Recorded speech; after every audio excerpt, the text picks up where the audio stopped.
Namaskar. Hello and welcome to PGurus channel. I'm your host 𝙒𝙖𝙩𝙤. Seattle Council voted yesterday to essentially make sure that nobody will be discriminated because of their caste. This is Seattle, Washington State in United States of America. Why is it such a big deal? Because we can thank a certain politician of Indian origin. Her name is 𝙒𝙗𝙗 Sawant, and she is the one who piloted this resolution, and she made sure that that would win. Of course, she had help. We know all that stuff, but to understand caste really, what is it? Why this is being taken to the cleaners the way they have done it? Have they really understood the concept of caste? We don't know, but we can always talk to Professor R. Vaidyanathan, who has written a book called Caste as a Social Capital. I hope some of those who voted yes on Seattle Council get a chance to watch this video because it's got a lot of information. Let's welcome our artist of the evening, Sri R. Vaidyanathan. Professor RV, Namaskaram sir, welcome PGurus channel. Namaskar. Namaste. Vanakkam. Always a pleasure to talk to PGurus audience, and I thank Sri Iyer for providing this good opportunity.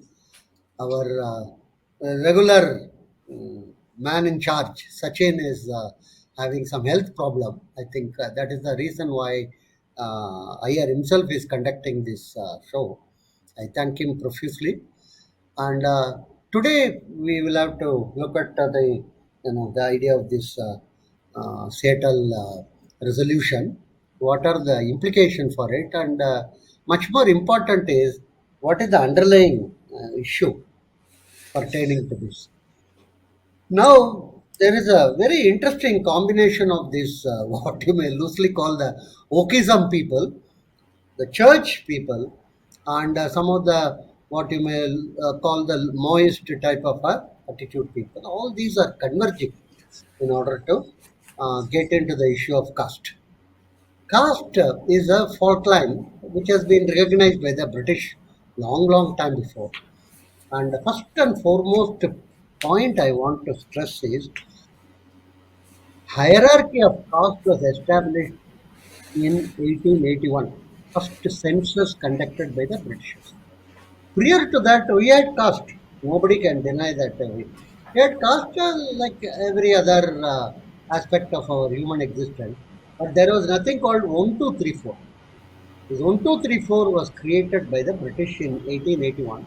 This was explained in 1901 census, why they created this fourfold category. They told it is to sort of a mirror image of what they are having in Britain.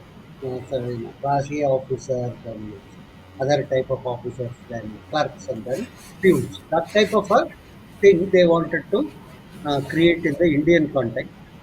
And they didn't succeed much because in the first two census, because a large number of people are claiming themselves to be belonging to some sect of the caste, not even bigger caste or anything. And they could identify something like 1329 caste. They were very upset. You know what they did? In the 1901 census, they asked the census enumerator, you decide the caste of the person. This is the first time in the world history of census or any type of enumeration, the enumerator has to decide. If the person is having a tuft or if he is, sitting behind God's photo, he was classified as a Brahmin. If the person was slightly, bulky and had a big pouch and was sitting on a, then he was classified as a Vaishya. If the person was having a mush and he was very, it's the most ridiculous and absurd type of a classification. And anyhow, it was accepted. 1901 census was released, and after that, the similar till 1931. After that, 41 there was no census because of the World War, and 51 Nehru decided that we have abolished caste. Once Nehru decided that we have abolished caste, we have abolished it, right? So there is no caste column in the census. This is the history. Prior to, let me repeat it, prior to 1881, there was no hierarchy. Hierarchy, I mean ranking in terms of the Brahmin, Kshatriya, Vaishya, Sudra. That was not that. There is only one sloka which is often quoted from the earlier scripture, and telling that the Brahmin came from the face, the Vaishyas came from the belly, and the Kshatriyas came from the shoulders, and Shudras came from the feet.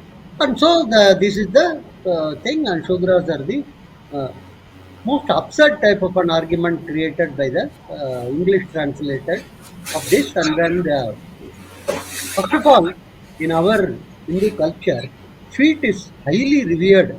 Feet of the god is extremely revered actually.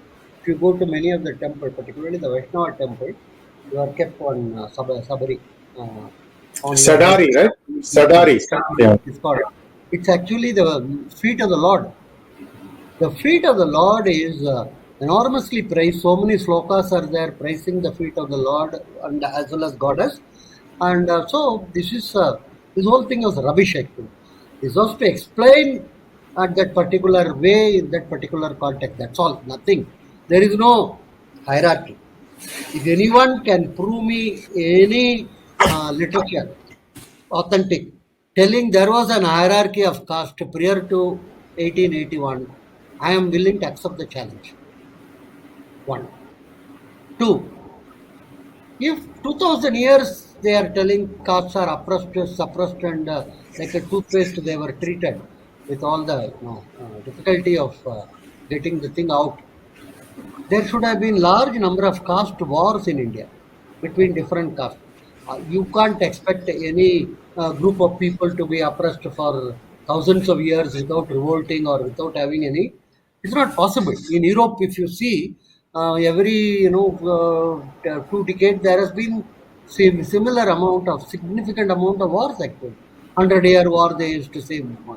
It's a bunkum. It was not 100 years. They told it is 100 years, we all accept.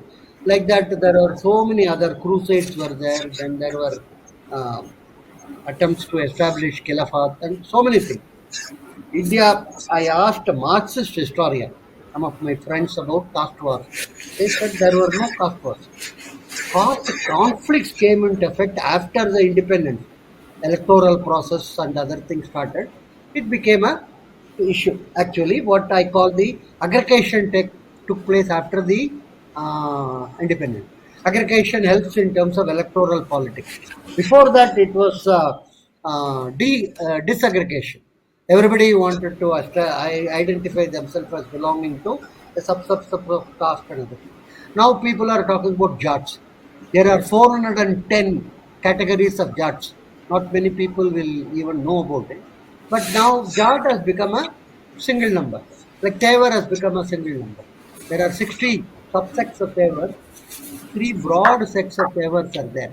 They have all been merged because it is politically advantageous. So let's not try to bring about this recent clashes which has taken place between some castes as a norm. There has never been a caste war in Indian history.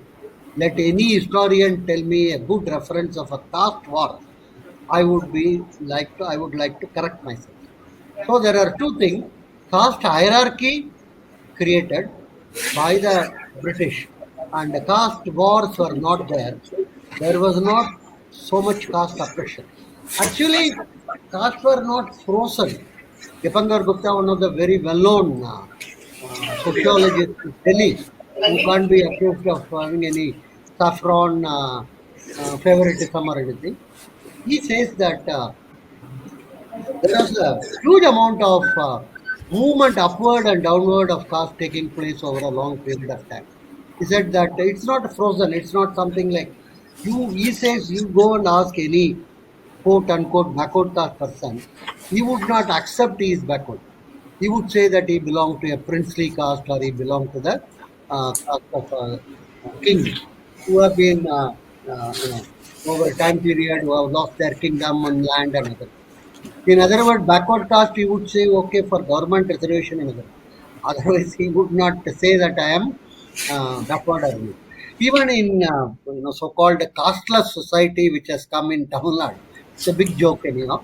And every caste claims that they are coming from Surya Vamsa, Chandra all the caste want to have their ancestors, one of these gods, Indra, Chandra, Surya. Nobody wants to have a local fellow as a. It's a very Well, interesting thing in are there, our analysis. sir, Only Brahmins among the communities in the country, they trace their background to, rishis? they take their background to human beings. All Rishis, others yeah. take their background to gods. Anyhow, that's a Sir, separate issue for by research any actually. chance, is there anyone from Rahu caste or descended from Rahu or Ketu, sir? No, no, no. Mostly it is Indra, Chandra, Surya, various of these type of gods only. Okay.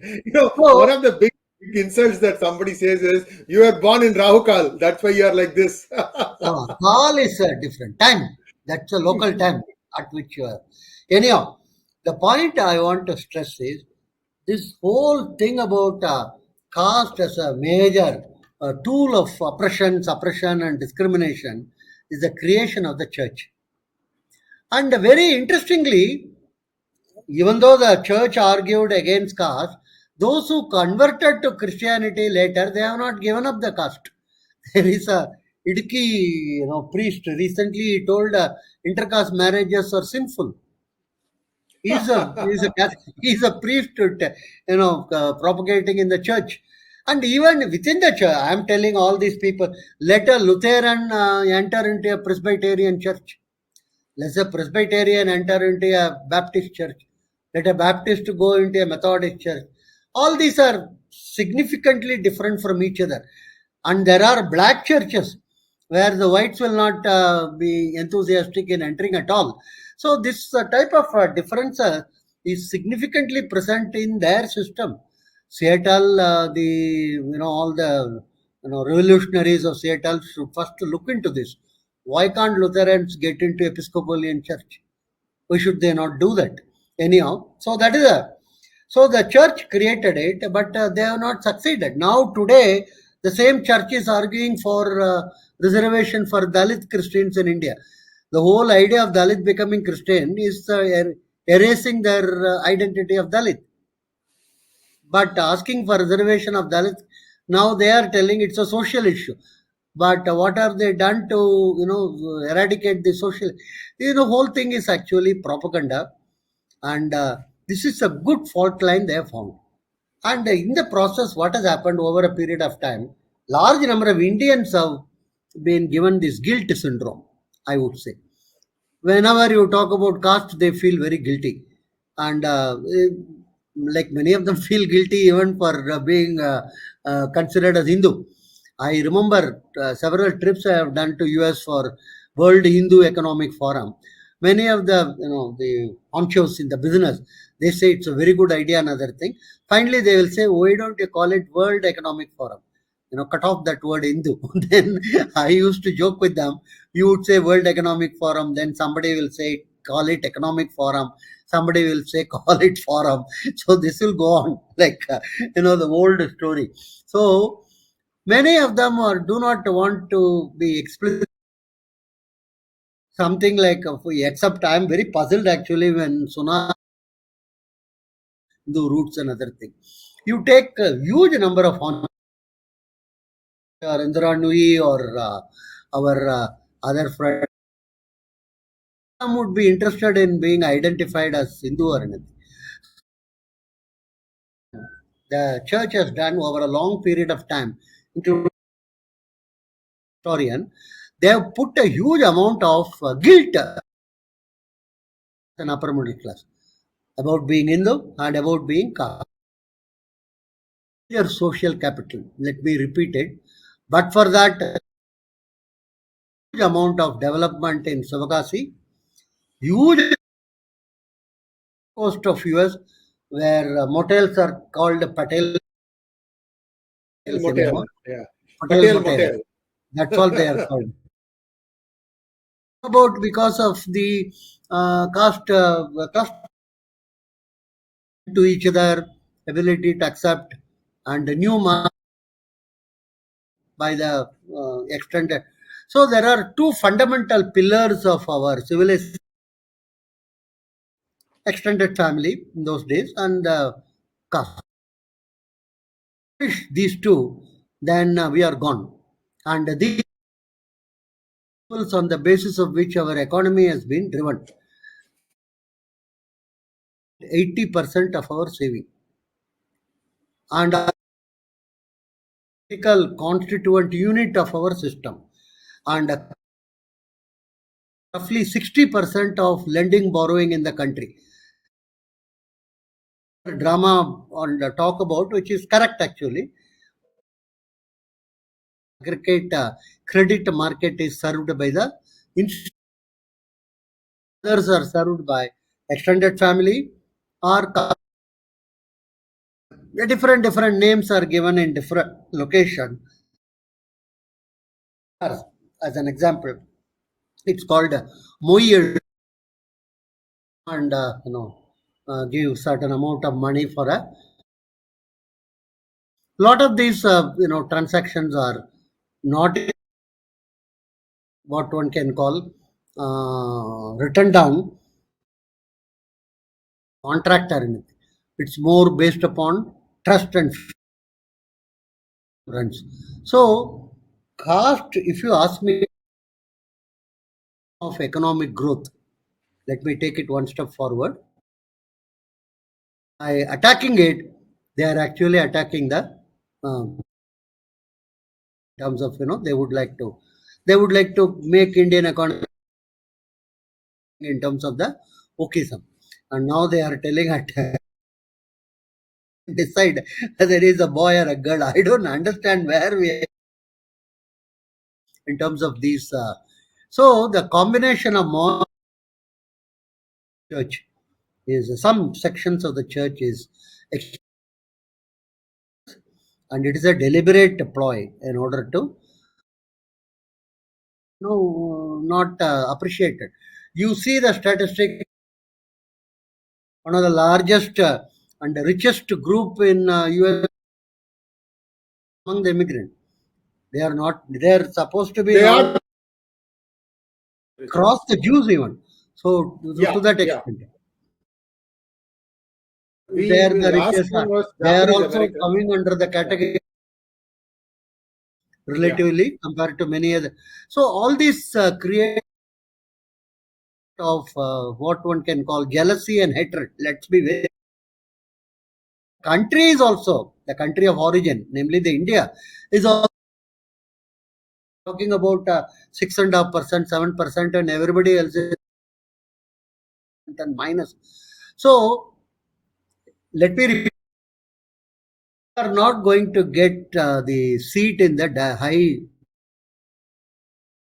They are not going to come and sit another.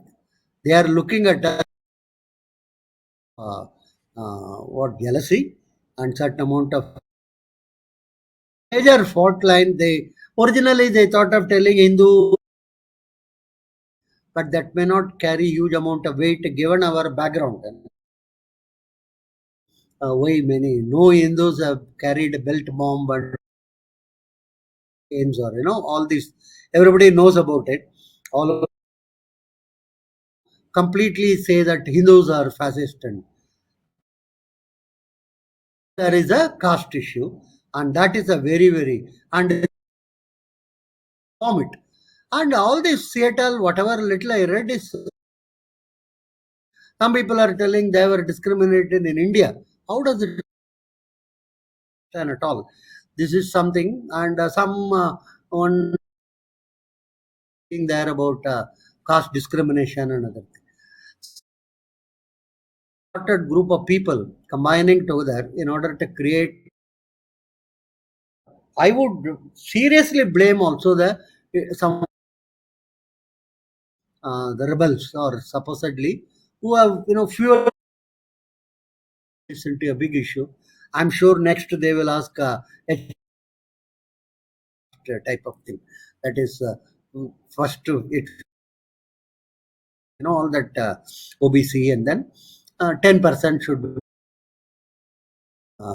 and then green card. Everything will be based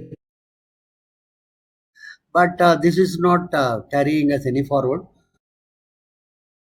Let me tell it very bluntly: is catch the bull, feel shy, don't feel guilty, don't feel we have done wrong.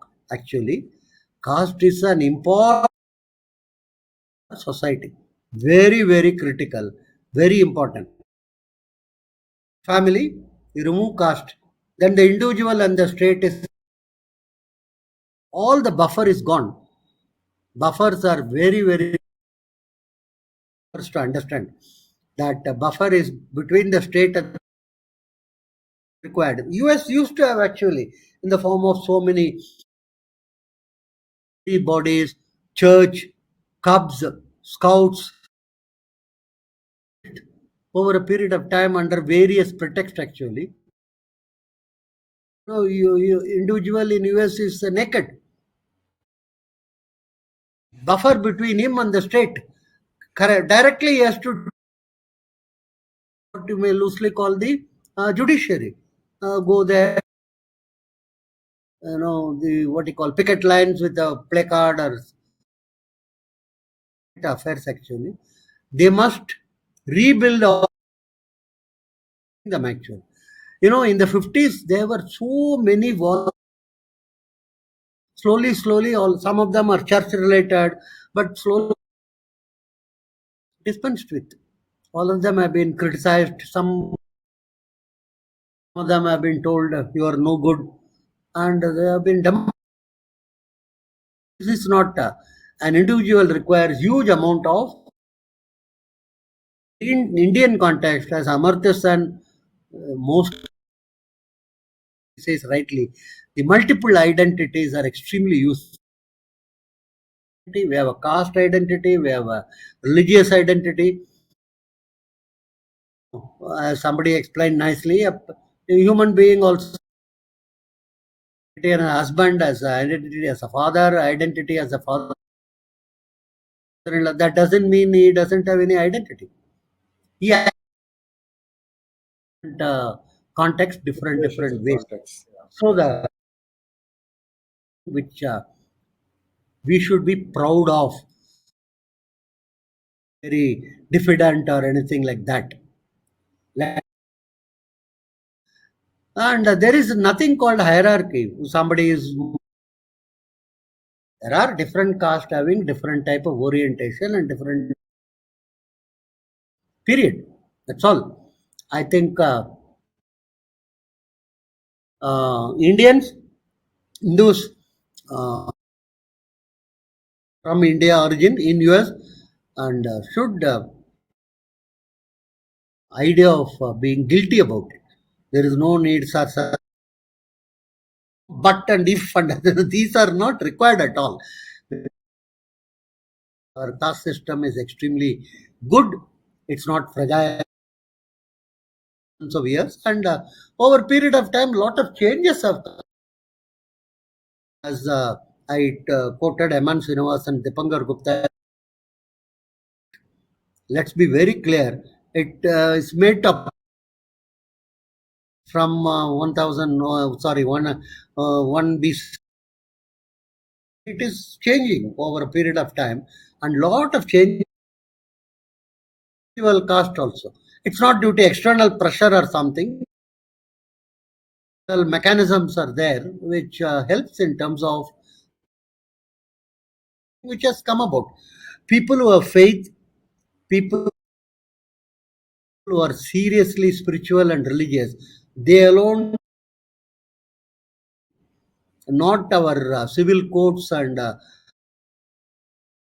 Let me give an example. Gandhi could bring about much more change than Ambedkar, highly educated man, because Gandhi was trusted by the people that he is very spiritual and he is very, very immersed in the Hindu tradition, and but not Ambedkar.